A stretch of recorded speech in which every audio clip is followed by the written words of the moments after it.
Good afternoon, everybody. It's a pleasure to be in lovely Lass. I would always pass the sign on the main road. So I always thought it's a lovely name for a community.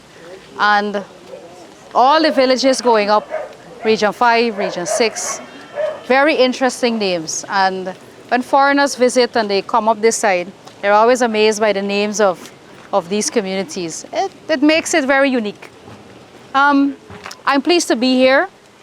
And as MP Jafar Ali says, we are going across the country now to meet with different communities and to explain to people what exactly Budget 2024 was about, but more importantly, what is the government's program for your community and for the country at large.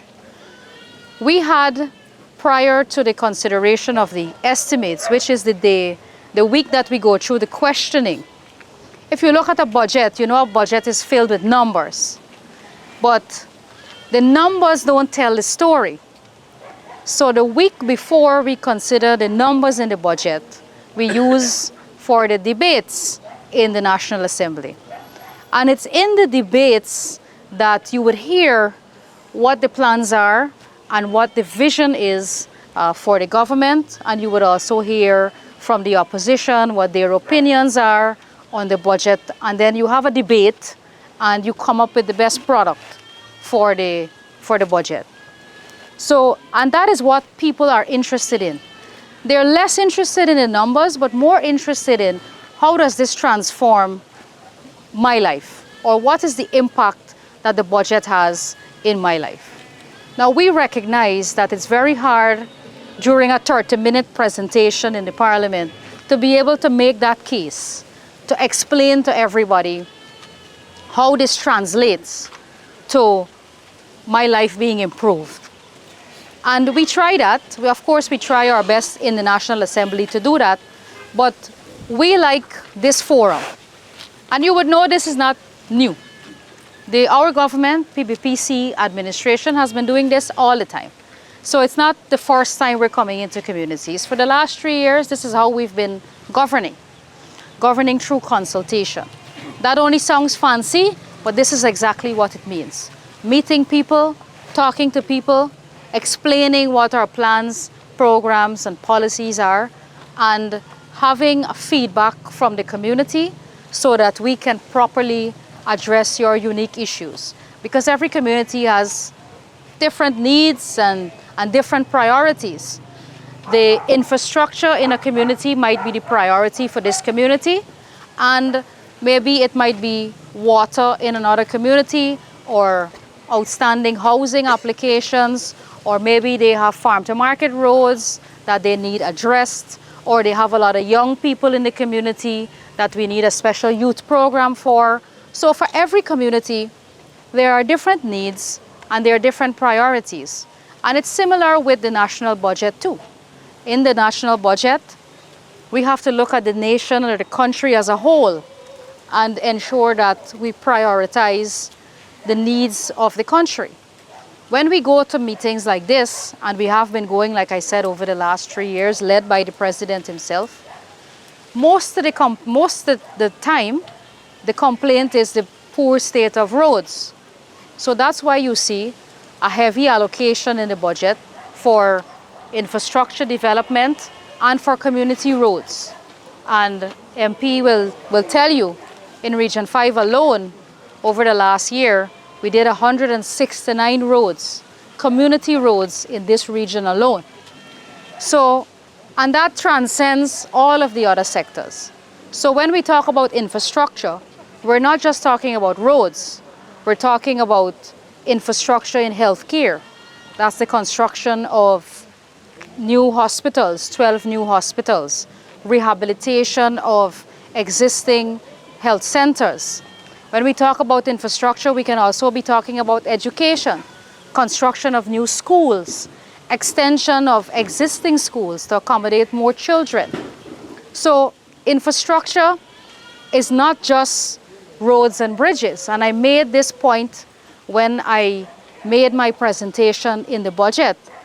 Infrastructure can transcend several sectors: healthcare, housing, education.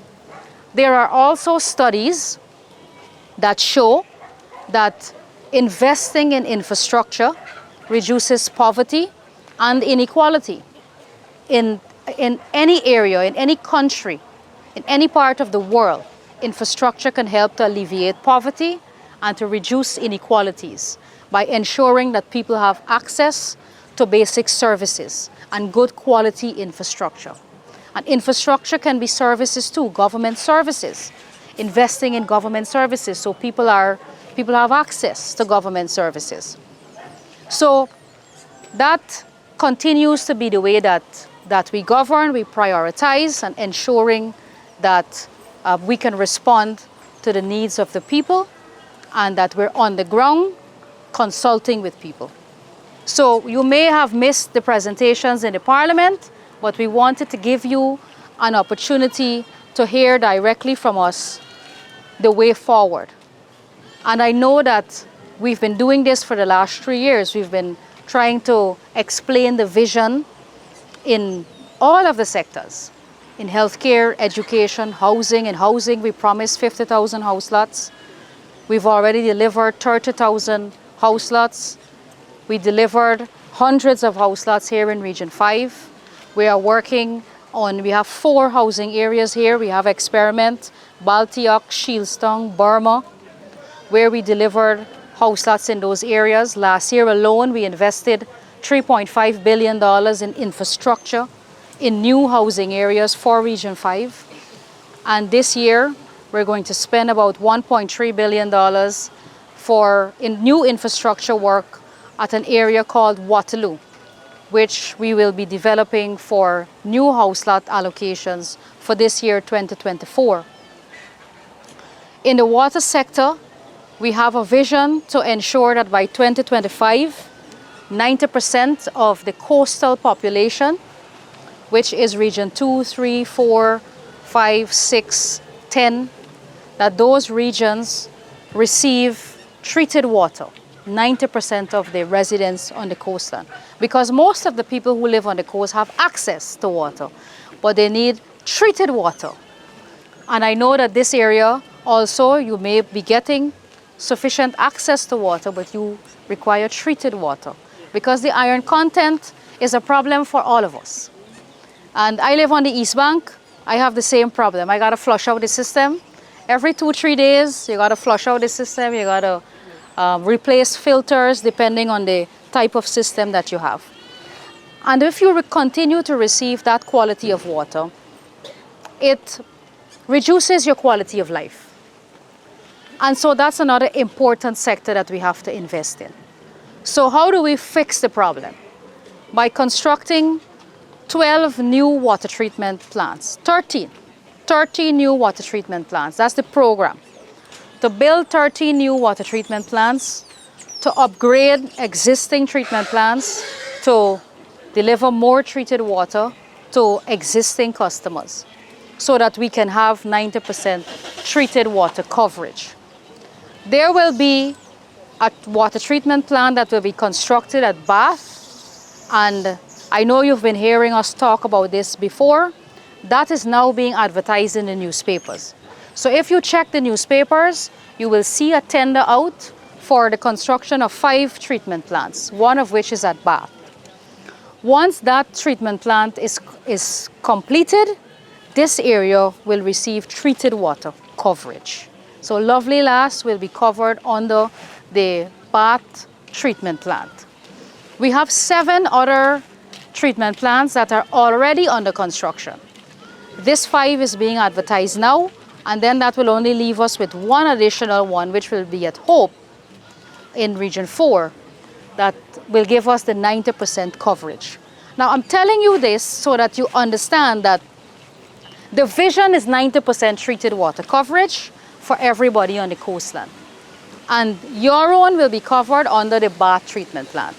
So it's important that for every sector that we are able to explain what the vision is and not only leave it there, but to tell you what we're doing to implement these programs, to achieve that vision. And we have a duty, I believe, as a government to explain to people what we're doing and also to demonstrate to them that we have been implementing these things all along. So we have stayed true to our manifesto commitments.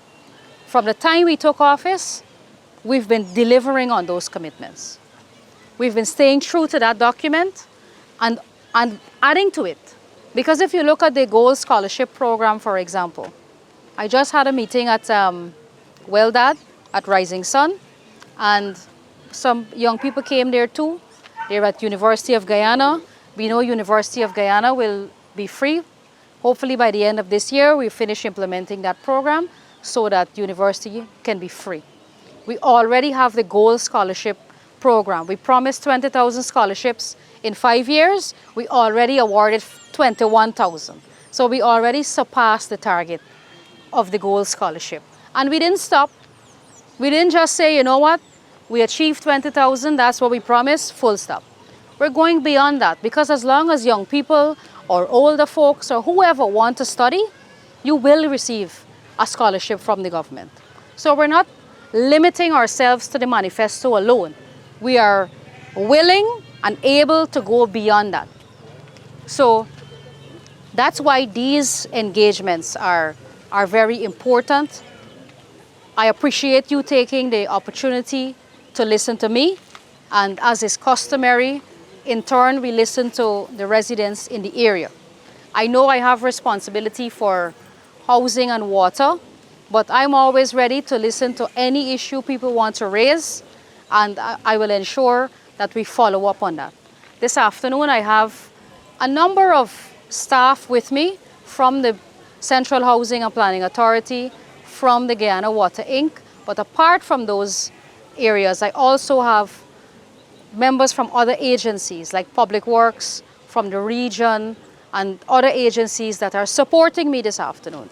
So that whatever issue you raise, we have the relevant people here that can address it.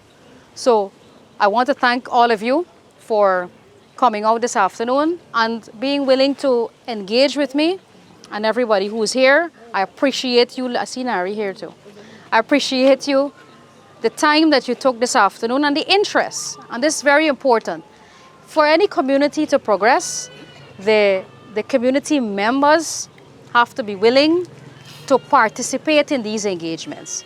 And these engagements is where decisions are made, and this is how we chart a course forward. We do it in partnership with each other. Government and communities have to work in partnership for us to see progress. And we want every single community across this country to progress.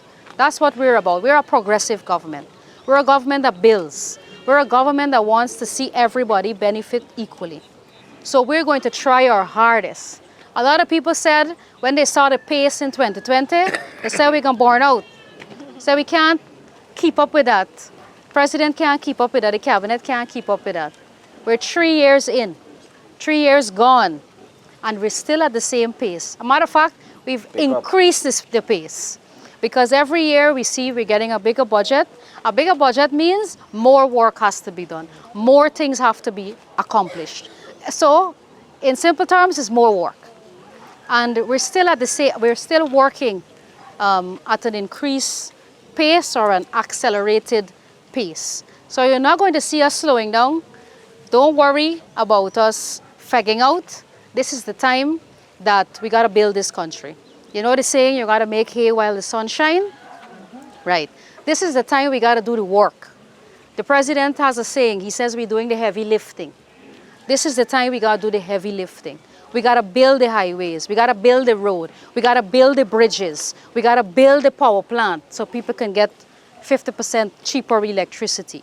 We have to build the schools, the hospitals, the housing schemes. This is the time we got to do that. And we got to ensure that everybody benefits equally. That's why we present ourselves to you. We don't have to run and hide from anybody, you know. We present ourselves to you, and we go in every single community. I don't think there's any community in this country that can say since we took office in 2020 that somebody didn't visit them, either the president himself or a minister didn't come to the community. And that's not going to change.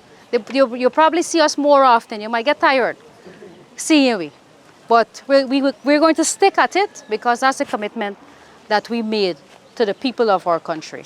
So I want to thank you again for listening to me. And I appreciate your interest and in coming out to share with me. And I look forward to an engagement with you. Thank you.